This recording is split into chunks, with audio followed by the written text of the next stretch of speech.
Hi there, welcome back. If you're listening while driving, crafting, or just resting for a moment, glad you're here.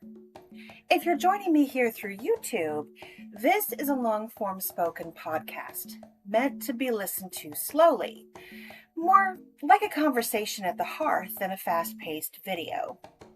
So grab a nice cold drink, some comfy snacks, and settle in. Today we're stepping back into Norse genealogy. In the last episode for this topic, we went over multiple Jotnar lines who appear in the source material and sometimes carry the myths forward.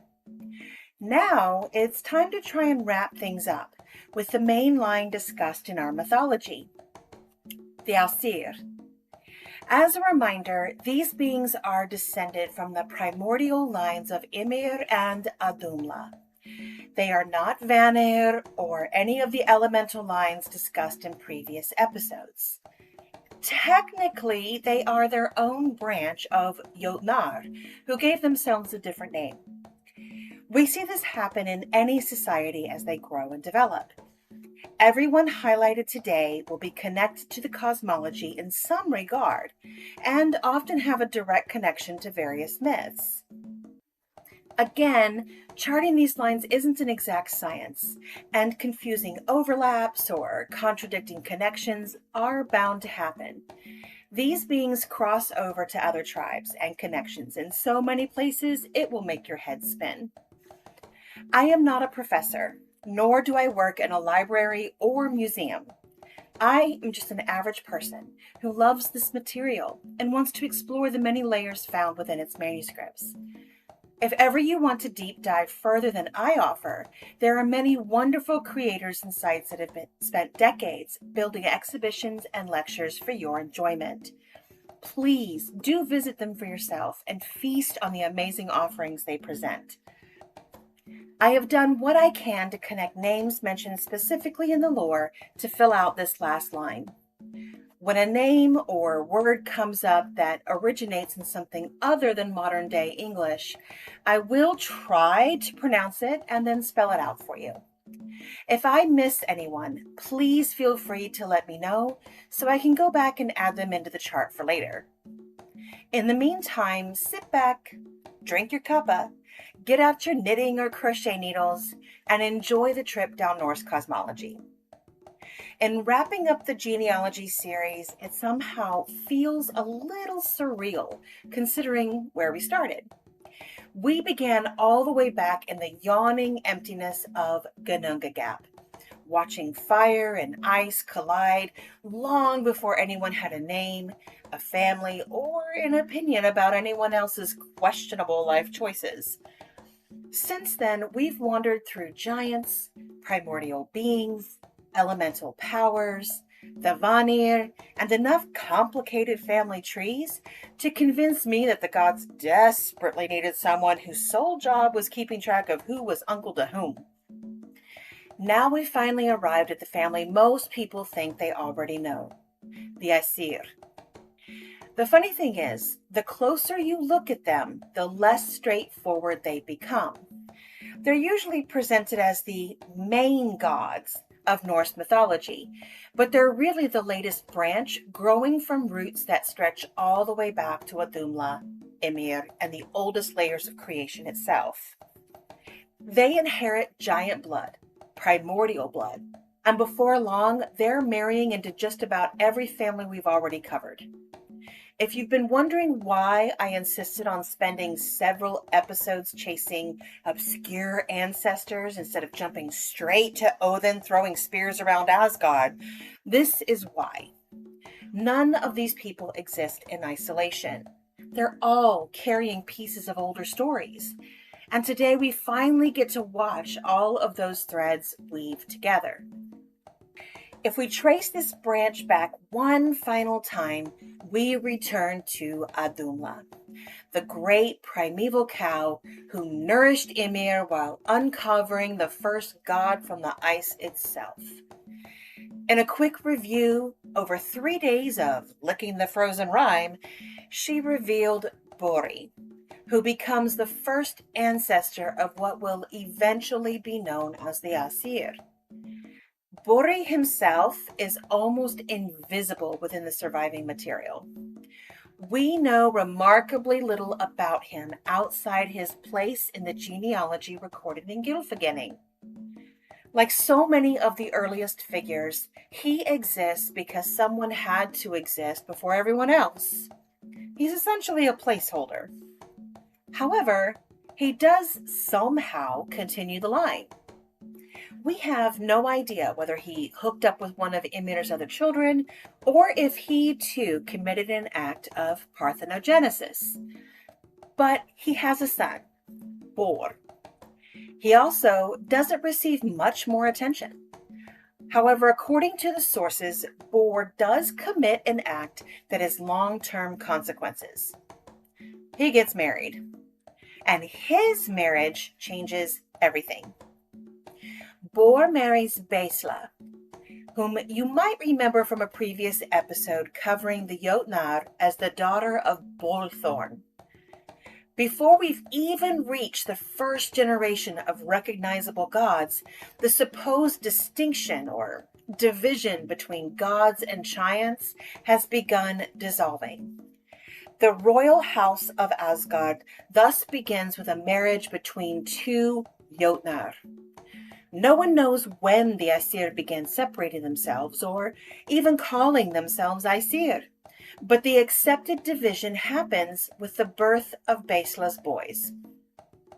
From Borr and Bestla come three sons: Óðinn, O with an accent, Eth, I-N-N, Vili, V-I-L-I, and Ve, V-E with an accent. There is a theory that Vili and Ve may be the same beings later remembered as Honir, H, the O-E combination, N-I-R, and Lodr, L-O with an accent, Eth-U-R-R, similar to Óðinn's many names. There is no specific statement in the source material that makes this a fact, but many scholars think that the names may be interchangeable. We aren't given any descendants for either Vili or Ve, just a couple of brief mentions. Whether they held a more important place in the cosmos earlier than the sources date is uncertain. Personally, I suspect the answer is less important than the role they play. They appear when creation itself requires multiple hands, play minor roles with sovereignty and war, then quietly step back into the background as Óðinn gradually becomes the central figure of later tradition. Óðinn as the weaver of bloodlines. Poor man apparently looked at every powerful woman in the 9 worlds and collectively decided, yes. Joking aside, something more essential is happening with Óðinn's playboy antics.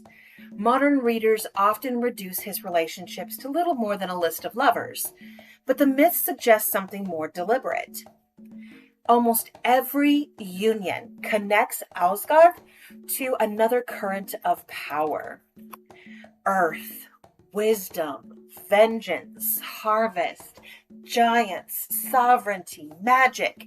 The royal house doesn't isolate itself. It binds itself into the wider cosmology through marriage and kinship, which is probably one of the smartest political decisions any mythological king ever makes. If Óðinn is the one constantly wandering the worlds in search of wisdom, then Frigg, F-R-I-G-G, is the one quietly holding the center together while he's gone. She's introduced to us as the daughter of Jörgen, although beyond that, the sources become frustratingly quiet about her family. By the time we meet her in the Poetic Edda and Prose Edda, she is already the Queen of Asgard, mistress of Fensalir, and one of the most respected figures among the Æsir. She isn't simply Óðinn's wife, as modern retellings sometimes reduce her to. She governs her own hall, keeps her own attendants, receives petitions independently, and possesses authority that doesn't appear borrowed from anyone else. The image that emerges is of a sovereign in her own right, someone whose influence is steady rather than dramatic. She rarely needs to raise her voice because no one doubts she has one. One of the most fascinating statements about Frigg appears in Loki Sana during Loki's spectacularly ill-advised attempt to insult every deity in attendance at Æsir's feast. At one point, Freya remarks that Frigg knows the fate of everyone, yet chooses not to speak it aloud. That single line has fascinated scholars and practitioners alike because it tells us something remarkable about her character. Knowledge isn't her limitation. Silence is her discipline. Unlike Óðinn, who spends much of his existence chasing after prophecy, sacrificing eyes, hanging from trees, and interrogating seeresses in an effort to uncover the future, Frigg appears to possess that knowledge already. The difference is that she understands there are some truths that cannot be changed simply because you know they're coming. That perspective casts an entirely different light over the tragedy of her son Balder. We know Frigg travels through the 9 worlds asking every creature, plant, stone, metal, sickness, and living thing to swear an oath not to harm her beloved son. It's one of the great acts of maternal love in all of mythology. Yet we also know that only the mistletoe is overlooked, because it seemed too young and insignificant to matter. Or was it? My own interpretation, and I want to be very clear that this moves into UPG rather than established lore, is shaped by that one line in Loki Sana. If Frigg truly knows all destinies and tells none, then she almost certainly recognized Loki beneath his disguise and knew exactly what question he was asking. That possibility transforms her from a grieving mother who simply failed into a queen, making an impossible choice with full knowledge of its cost. Whether one agrees with that interpretation or not, it highlights something I've always admired about Frigg. She isn't weak, and she isn't passive. She carries unbearable knowledge with extraordinary grace, and that kind of quiet strength is far more intimidating than someone swinging a hammer. Frigg's role as a mother extends beyond Balder.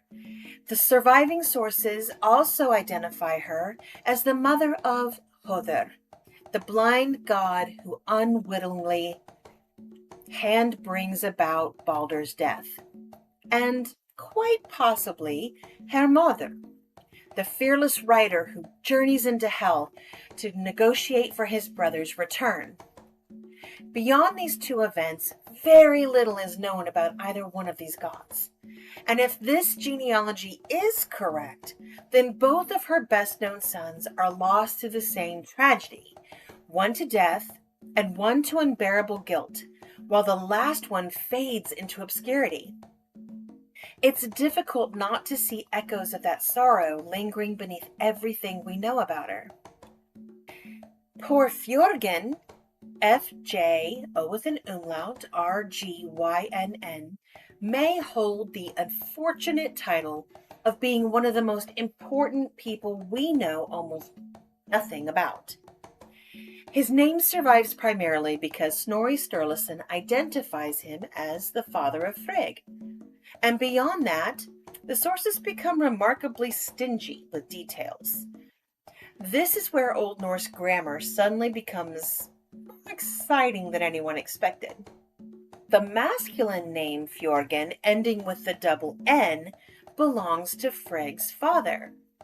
Meanwhile, a closely related feminine form of Fjörgyn with a single N appears elsewhere in the sources and may function either as another name for Jord, the earth goddess, or perhaps as an epithet connected with the earth itself. One tiny change in spelling completely alters who we're talking about, and which is exactly why learning even a little Old Norse can save you from hours of confusion. It's also why you'll occasionally find scholars arguing over what appears at first glance to be the same name. The name itself likely derives from an older German word associated with mountains, forests, or wooded highlands, suggesting someone deeply connected to the wild landscape.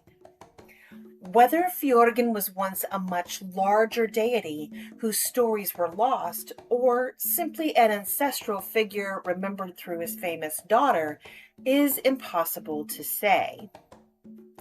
Since we've brought in the name of Jord, it's now time to discuss this branch of Óðinn's tree. He and Jord have a liaison of some type, and from that union comes one of the most famous Norse gods, Thor. It's the large thorn O-R. There is also another son, Meili, M-E-I-L-I, but aside from a possible link to travelers, very little is said about him aside from the sibling connection to his more famous brother, which frankly is odd for a son of Óðinn. Perhaps whatever stories might have existed were either folded into other gods, or Snorri just didn't think they mattered. Thor's branch of the family tree feels much more like an extended household than a neat little genealogy chart, and I suspect they prefer it that way. Through his mother, he is the grandson of Not, the night goddess. These two connections alone grant him access to both the sky and the land. Thor eventually marries a Vanir woman, Sif, S-I-F, a goddess whose surviving myths are surprisingly few, considering how important she appears to have been. While the sources never explicitly call Sif a harvest goddess, the agricultural imagery surrounding her is difficult to ignore. Together, she and Thor create a household that bridges storm and fertile land, rain meeting grain, thunder meeting harvest, protection meeting prosperity. Their daughter, Thrud, Thorn R, U with an accent, Eth, whose name means strength, inherits exactly the sort of quality you would expect from two such formidable parents. A possible son named Loridi, L-O with an accent, R-I-Eth-I, the loud writer, appears in some traditions, although scholars continue debating whether this represents an independent figure or simply another epithet for Thor himself. Like so many genealogical questions in Norse mythology, certainty remains frustratingly out of reach. Sif also brings another child into the marriage, Ullr, U-L-L-R. His father is never identified, but the implication is that he is of the Vanir as well. Thor nevertheless raises Ullr as part of his own household, which tells us something quietly important about family in the Norse imagination. Blood mattered, certainly, but so did responsibility and chosen kinship. Ullr grows into a respected god associated with archery, skiing, winter travel, and the sacred oath ring upon which important promises were sworn. Thor has another relationship outside of his marriage to Sif with the giantess Jarnsaxa, J, A with an accent, R-N-S-A-X-A. Whether this relationship is prior or after his marriage is never stated, but it definitely adds another fascinating branch to the family. Together, they become the parents of Magni, M-A-G-N-I, whose name means might, and Modi, M-O with an accent, Ev-I, whose name means courage or wrathful spirit. Even as a child, Magni demonstrates impossible strength by lifting the leg of the slain giant Hrungnir from Thor's neck after none of the assembled gods could manage it.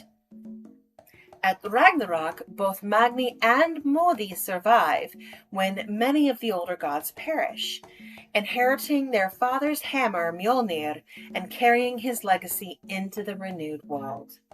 Gryð is another one of those women who quietly walks into the sources, accomplishes something absolutely essential, and then slips back into the background as though saving the future of the gods was simply another item on her afternoon to-do list. She is identified as a Óðinn, but unlike so many of the giant women we've encountered throughout this series, she proves that the old sources are far less interested in drawing hard lines between gods and giants than modern readers often are. In Skaldskaparmál, Thor finds himself traveling toward the hall of the giant Geirröðr, Geirr, Óðinn umlaut, Ev-R. A journey that quickly turns into what can only be described as an exceptionally well-planned assassination attempt. Before Thor arrives, Gryð intercepts him and equips him with 3 gifts: her own belt of strength, a pair of iron gloves, and the magical staff known as Gryðará. Those gifts ultimately allow Thor to survive Geirröðr's traps and emerge victorious. And that single episode tells us an enormous amount about her character. She is perceptive enough to recognize danger before it arrives, powerful enough to possess magical objects worthy of a god, and generous enough to place those treasures in another's hands without hesitation. Later, her relationship with Óðinn produces Vidar, whose name is often connected with forests, broad spaces, or the wilderness. He is remembered as the silent god, a figure of extraordinary patience, whose greatest moment does not come until Ragnarok itself. If you've ever wondered who presides over poetry, storytelling, music, and the spoken word in Norse mythology, allow me to introduce Bragi, B-R-A-G-I, the god who can probably out-talk everyone else in the room, and quite possibly convince you it was your idea all along. His name itself appears closely related to the Old Norse word bragur, meaning poetry, eloquence, or distinguished speech. In Skaldskaparmál, it is Bragi who welcomes newcomers into Æsir's hall.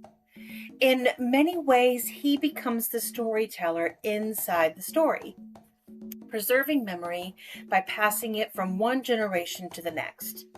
And that's a role I find particularly fitting, because without people like Bragi, mythology simply doesn't survive. His genealogy, however, is one of those delightful headaches that reminds us the sources were never written as a single, perfectly edited encyclopedia. In several places, Bragi appears as a son of Óðinn, fitting neatly into the royal house of the Æsir and marrying the goddess Idun, keeper of the apples that preserve the god's youth. Yet another long-standing tradition identifies him with the historical 9th century skald Bragi Boðason in Gamli, one of the earliest named poets in Scandinavian history. According to that interpretation, Bragi may have been such a celebrated poet that later generations gradually elevated him into the ranks of the gods themselves. Which version came first is impossible to determine with certainty. The surviving evidence simply doesn't allow us to settle the question one way or the other. Few figures in the Norse sources arrive with a purpose as singular as Vali, V-A with an accent, L-I. His very existence is tied to one moment of profound imbalance, the death of Baldur. According to both Völuspá and Gylfaginning, Óðinn fathers Vali with Rind, R-I-N-D-R, and astonishingly reaches maturity within a single day. Before washing his hands, combing his hair, or performing any of the ordinary rites expected, Vali fulfills the purpose for which he was brought into being by slaying Óðinn. The speed with which this unfolds tells us immediately that we are no longer operating with an ordinary human experience. This is myth acting with mythic urgency. The cosmos has fallen out of balance, and balance demands an answer. The details surrounding Rind herself, however, become much more complicated depending upon which source you read. Saxo Grammaticus presents a version of the story in the Gesta Danorum that is deeply uncomfortable and frankly feels profoundly unlike the Óðinn we encounter throughout most of the Eddic material. Many modern readers struggle with that account, and for good reason. By contrast, the Eddas speak of Rind much more briefly, identifying her as a powerful woman, but offering almost no detail about how her union with Óðinn actually unfolds. Like so many women in the surviving corpus, she appears only briefly before the narrative moves on to the child she produces. That silence leaves an enormous amount of empty space, and I think it's important to acknowledge where scholarship ends and thoughtful interpretation begins. My own understanding moves into UPG here, so take it as one possible way of reading the material rather than established fact. When I look at the stories surrounding Rind, I find myself wondering whether the birth of Vali belonged less in ordinary conception and more to an act of deliberate creation. We've already seen extraordinary acts of creation throughout the mythology. Æsir, Ask, and Embla all receive life outside of the traditional act of conception and subsequent birth. The Norse cosmos repeatedly demonstrates that life can emerge through the combined power and intention of extraordinary beings without following ordinary human patterns.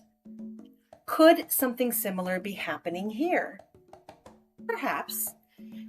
Rind is constantly presented as a woman of considerable power, while Óðinn is the great architect who is forever looking several moves ahead. Faced with the impossible task of restoring balance after Baldr's death, I find it entirely plausible that these two figures intentionally brought forth exactly the force the cosmos required at precisely the moment it was needed. Whether one accepts that interpretation or not, the myth reminds us that Vali was never created to embody vengeance alone. He exists because the Norse world understood that when harmony is violently broken, something must eventually step forward to restore it. Sometimes that restoration is gentle. Sometimes, as the old stories are quick to remind us, it comes carrying a spear. We are winding down on the lineage of the Æsir here. However, if you are wondering about additional beings like Eir, Menglod, and others, I will try to highlight them when the myths and folklore call for it.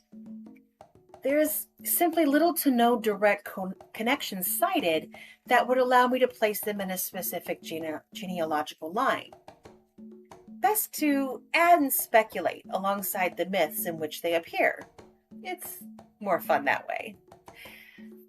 However, there is one final being I want to mention before we close out this genealogy series, and sets us up nicely for the next podcast. But he doesn't belong to a family at all. Kvasir, whose name is often understood to mean something akin to the wise one or the fermented one, isn't born through marriage or lineage. He is created through reconciliation. After the bitter war between the Æsir and the Vanir finally comes to an end, a story we'll explore in much greater depth next time, both sides seal their peace in a remarkably symbolic way. According to Skáldskáparmál in the prose Edda, each of the gods spits into a single vessel as a pledge that the conflict has ended. The gods shape it through their magic into a living being that embodies their joined intentions of peace. From the combined essence of two once warring peoples comes Kvasir. I find that image surprisingly beautiful. The first child born of these two lines after the war is not a warrior, not a king, and not someone destined to conquer anyone.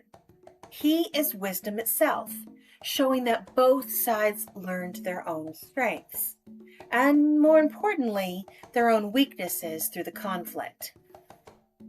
Kvasir travels throughout the worlds answering every question put before him, because there is nothing he does not know. He doesn't carry a sword or demand allegiance. He simply teaches. Of course, this is still Norse mythology, so the story doesn't remain peaceful for very long. Kvasir is eventually murdered by the dwarves Fjalar and Galar, who mix his blood with honey to create the legendary mead of poetry, which causes his death to become another beginning rather than an ending, as well as causing some conflict, scattering wisdom throughout the worlds in a form that poets, scholars, kings, and yes, even the occasional rambling pagan podcaster might someday taste. And perhaps that's the perfect place to leave our genealogy. We began with ice, fire, and the first stirrings of life inside Gununga Gap. We followed bloodlines through giants, gods, elemental powers, and ancient families until the entire Norse cosmos slowly unfolded before us. Now, standing at the end of those lineages, we meet a being who belongs to everyone because he is born from all of them. The family tree is complete. The stage has been built. Next time, we'll step away from genealogy and into one of the defining conflicts of Norse mythology, the Æsir-Vanir War, and watch how the relationships we've spent weeks building are tested in the fires of pride, magic, diplomacy, and ultimately, peace. Hopefully, everyone's family tree is now only moderately confusing instead of requiring aspirin, 3 cups of coffee, and one of those conspiracy boards covered in red string. Genealogy gives us context for what lies ahead. It tells us who these people are, where they come from, who shaped them, and why certain relationships matter. It reminds us that these aren't isolated stories. They're one enormous tapestry, with threads constantly crossing from one family into another, until it becomes almost impossible to separate the gods from the giants or the Æsir from the Vanir. Of course, knowing who's related to whom is only the beginning. Families, as I'm sure every holiday gathering has taught at least a few of us, don't always get along. Sometimes old disagreements simmer for generations. Sometimes pride gets in the way. Sometimes two groups become so convinced they're right that nobody remembers how the argument started in the first place. The mythology is no different. So next time we're going to leave the family trees behind and step into the first great conflict of the Norse cosmos, the war between the Æsir and the Vanir. Every name we've spent these past few months getting to know is about to matter in an entirely different way. Alliances will be tested, magic will reshape the balance of power, hostages will be exchanged, and from the ashes of that conflict comes one of the most extraordinary beings in all of Norse mythology. I think it's one of the most incredible stories in the entire corpus, and I can't wait to wander through it with you. My lovely little heathens and heathen friendlies, have a beautiful week as summer settles fully across the land. I hope you find time to enjoy these long daylight hours, whether that's tending a garden, sitting beneath the shade of an old tree, wandering your favorite trail, or simply watching the evening light stretch a little longer across the horizon. Don't forget the sunscreen. Keep yourself hydrated. And keep in mind that the season doesn't ask you to rush through it. Remember your connection to the divine, and in the middle of everything swirling through the world right now, don't forget to find your sacred breath.